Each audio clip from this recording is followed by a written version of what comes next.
to the extent you can, just ignore that it's there. Okay. I turned it on. Okay. All right. So today I'm interviewing Amy Simon for elementary positions with the Rittner School District. Today is May 17th. Do you have any questions for me before we get started? Not right now. All right. So Amy, if you can start. You're meeting with a new student for the first time. What would be your most important priority? Just opening up to the student, making sure that I'm greeting them with a smile, letting them know that the classroom is a welcoming place. I want them to feel comfortable right from the get-go, to introduce myself and have them introduce theirself, and then start an initial little conversation, how's your day been? Kind of check in with them so I can evaluate how their day is. Did they get a lot of sleep? Did they get breakfast? Are they feeling nervous at school? Are they excited for the first day of school? So just kind of getting a read on the student from the get-go. Okay. Why would you say that's your most important priority? To me, it's the most important priority because you want to gauge where the student is at the day. I've had a lot of experience. We were a trauma-informed school where I was at. So that's kind of the first thing that you use to gauge how a student's going to do for the day. Are they coming in on a level 1? Are they coming in on a level 10 where they're kind of already maybe a little upset, something happened on the bus, they didn't get breakfast, and if they come in on that level 9 or 10, they're not ready to learn right away, so you have to be able to form that relationship, kind of talk them, get them back down, get them feeling comfortable and safe in the school and ready to start their day.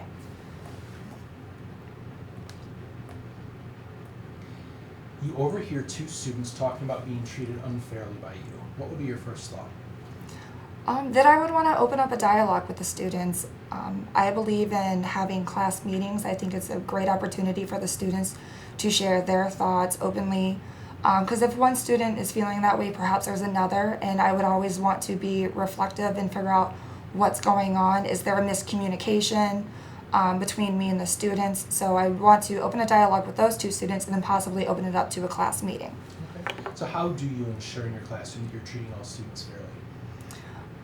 That's a little tricky one because especially on the younger grades, the concept of fairly is a little bit differently. Having worked with students, whether it's coming from a low-income area or students that are coming in they have specific learning disabilities, what fair is going to look to one student is going to look very differently. And I believe that being open in the class and letting the students know that what you think is fair may not seem fair for another student, and letting them know that throughout their lives and throughout the school and the classroom that there are going to be differences between them and other students, and that me as the teacher, my thing is to provide each student individually with the most opportunities to grow and succeed, and that what that might look for them might look a little bit different for another student. Is it likely that a parent might accuse you of not understanding his or her point of view regarding their child? I would definitely hope not, but I know that sometimes things are lost in communication, and that's why I think it's so important to have that open communication with parents. Currently, I always give parents my cell phone number so that I can communicate with them on a daily basis of the positives and unfortunately sometimes the negatives of what's going on with their student, and just being as open as I can, whether it's a parent coming into the classroom.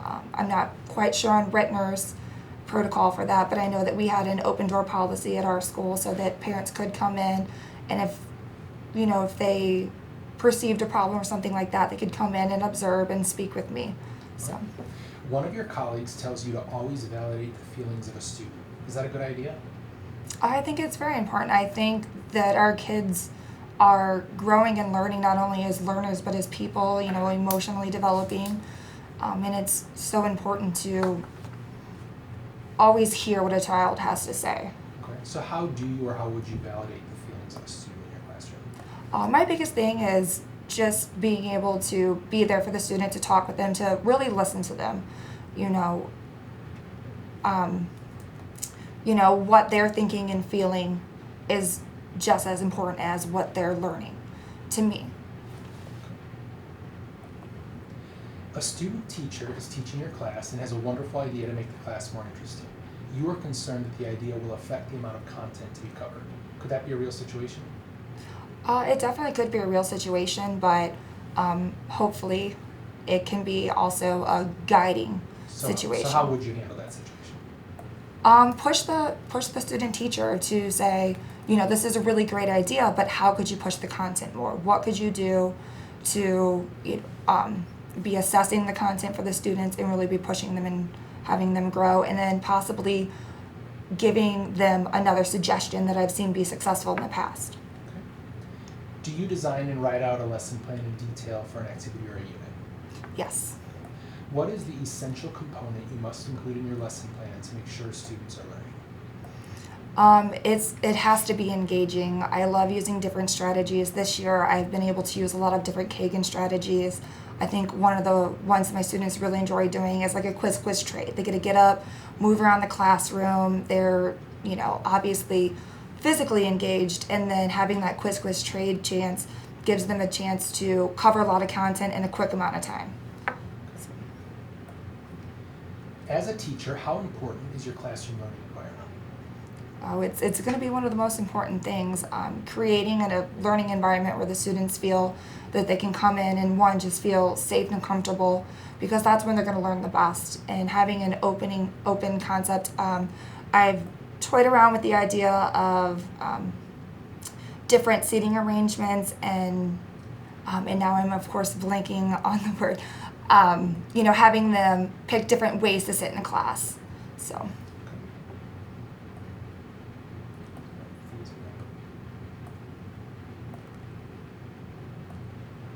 Your team of teachers is having a serious discussion about the issue of teaching specific facts or applied learning to students. Would you participate in that conversation? Yeah, I think it's great being part of a team. I loved being part of our PLCs this year and being able to bounce ideas off of one another, because what you may not realize what works great, and just being able to hear from your colleagues what's working in their classroom and trying to apply it in your classroom. Okay. What would be your input regarding that specific issue about teaching specific facts or applied learning? Trying to combine the two. I understand that sometimes there are, whether or not, down in the first grade level, our kids needed to be able to do quick addition and subtraction facts. And, that comes very easily to, us adults, but for them, they have to really grasp the concept. So starting with the applied, seeing it in a very concrete way, having them manipulate how to do the addition and the subtraction, but then later on as they grasp it, to work more on, the facts and seeing how that we can combine the two. A colleague of yours is really motivated when he works with students. What effect would that have on student learning?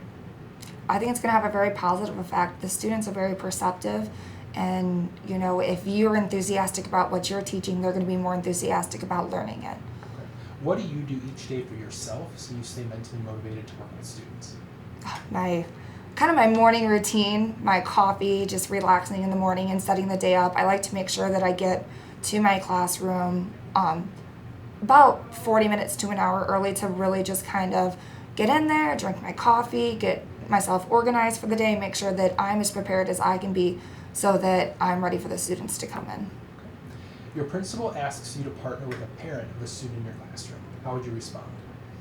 I think that would be a great opportunity. I would love to see parent involvement in the classroom, whether it's coming in on a weekly or monthly basis. I know doing the reading in the classroom is a great idea, and I always want to have that open communication with the parents. And they may be able to bring in something with expertise that I don't quite have that could really interest the students. Okay, so how would you build partnerships with parents to enhance student learning?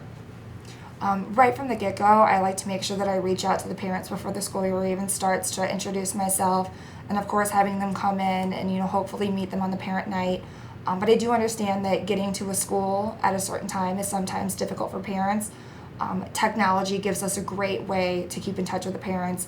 I've seen that you guys use a Facebook and Twitter page with your schools, so if that's something, I of course would want to piggyback on top of that. But I've also seen this new app called Seesaw, where the students are actually doing activities on the computer in the Chromebooks. If I saw that the high school went to 1-to-1 ratio, if that's something that you would implement in the elementaries, and the students are actually working on it, and the parents can access it at home and see what's going on. And as the teacher, you can send home notes to the parents on a daily basis if you need to about what's going on, what they're learning on, working on, if a test is coming up, what to study about.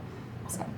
Your team members are discussing the principal's expectation to meet the unique learning needs of all culturally diverse students. Would you support your principal's expectation? Definitely. I would love to embrace the cultural diversity. I think that's one of the things that I like about the Rittner School District is that you guys do have a diverse student population. Okay, so how would you meet the unique learning needs of all of your culturally diverse students?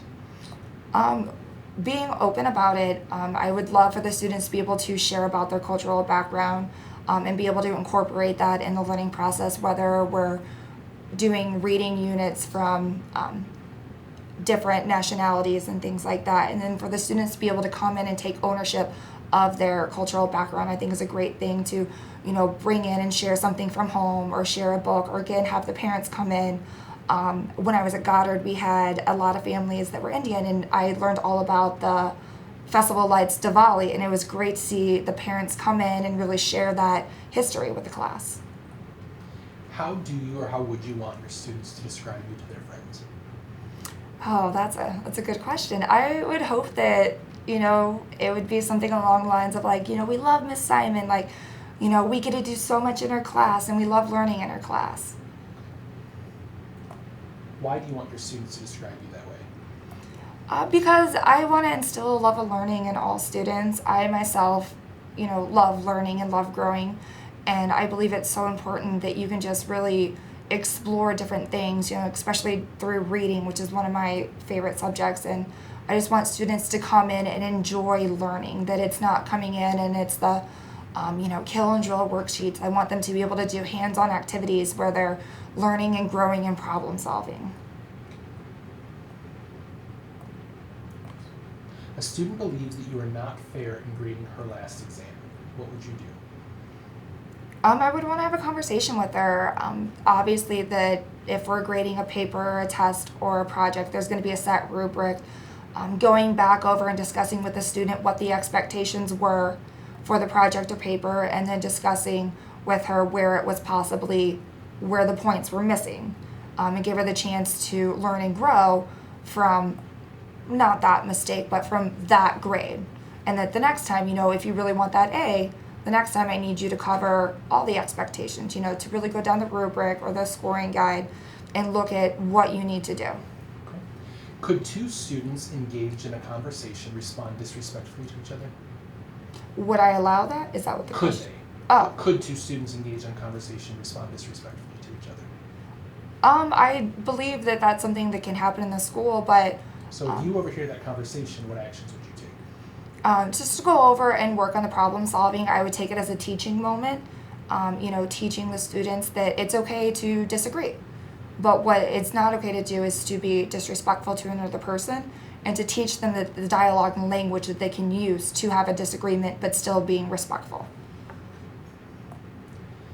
Many teachers want to have a celebration for a colleague who has won a national teaching award. Some apathetic teachers are resisting the idea. Does that sound like it could be a real situation? I definitely think it could be a real situation in the school amongst colleagues, but I would hope that we would all be able to rally around and realize that a success for one is a success for all. And in my opinion, I want to learn from that colleague. Right. So what actions would you take? Hopefully we can, like I said, rally around and come to an agreement that, this is such an accomplishment for this colleague of ours and that we should really celebrate it, that lifting each other up and being an example for the students. I would hope that the students would, be able to see that and be able to celebrate the successes of one student also. Okay. A student is not achieving in your class. You believe that student has a lot of talent. Could that occur in your classroom?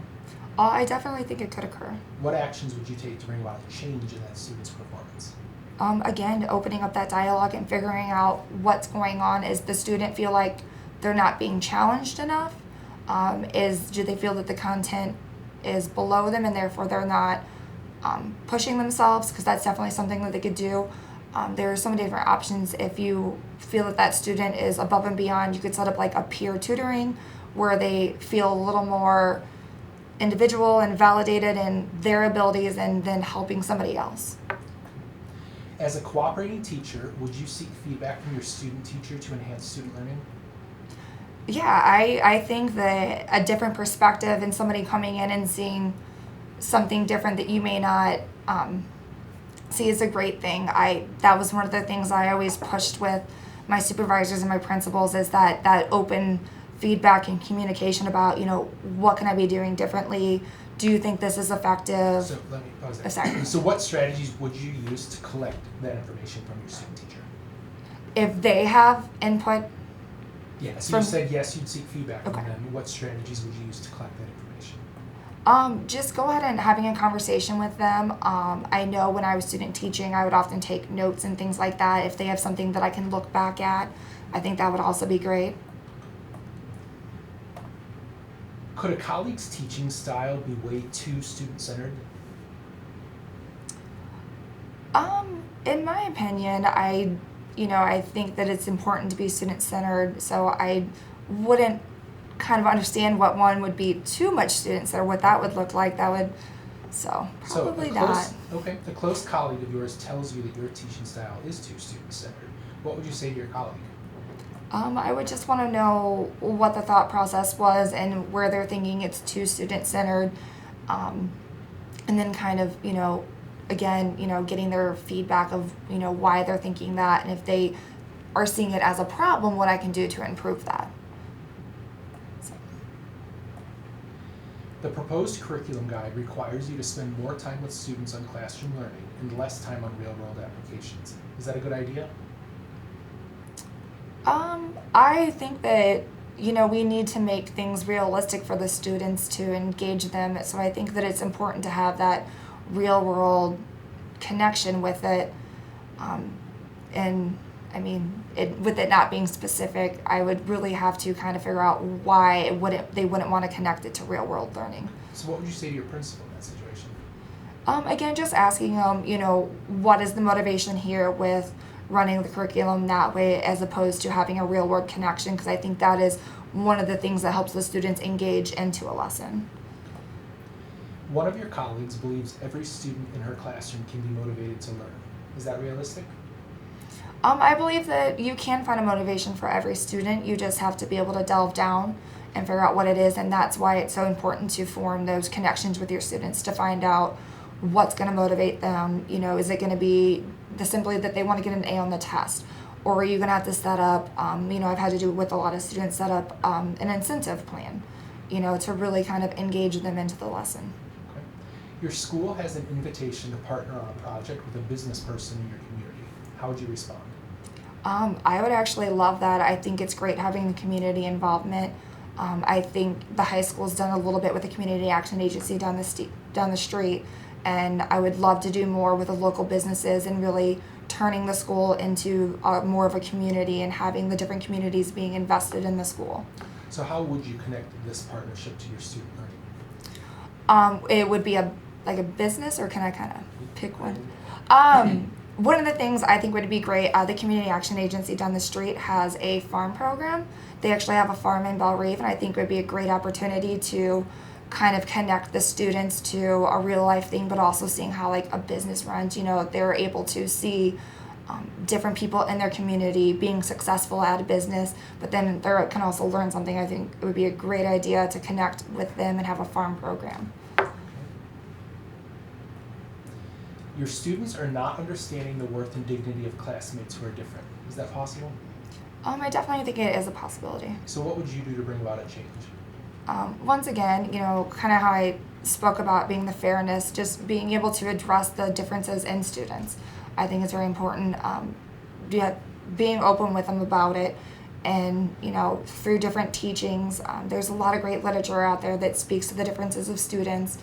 It can kind of shed light on it to other students, and just having a conversation about it, through class meetings or lessons. That is my last question for Alright. you. Do you have any questions for me? I guess just kind of as far as the community base of Rittner, or should I save these questions for the principal? No, that's Okay. So how much community outreach does Rittner have? So I think it varies based on building, but I think it's strong. The reality, and if you're at Iveland, we're a pretty there's like 9 municipalities, but square footage, it's a pretty small Yeah. compact district. And so I think that, we're fortunate to have a lot of support in relationships. A lot of those I think tend to be stronger maybe at the secondary level, more so than the elementaries, but I think they definitely exist. And so Okay. there's plenty of opportunity to lean in if you're willing to explore those with people. I think people will be happy to reach out and participate. That's why I kind of want to get back to this area. I live in Bridgeton now, and I'm considering a home in St. Anne, and just, Okay. I would love to live and be a part of the community that I teach in. Right, So, absolutely. and also, I guess questions on your parent relations.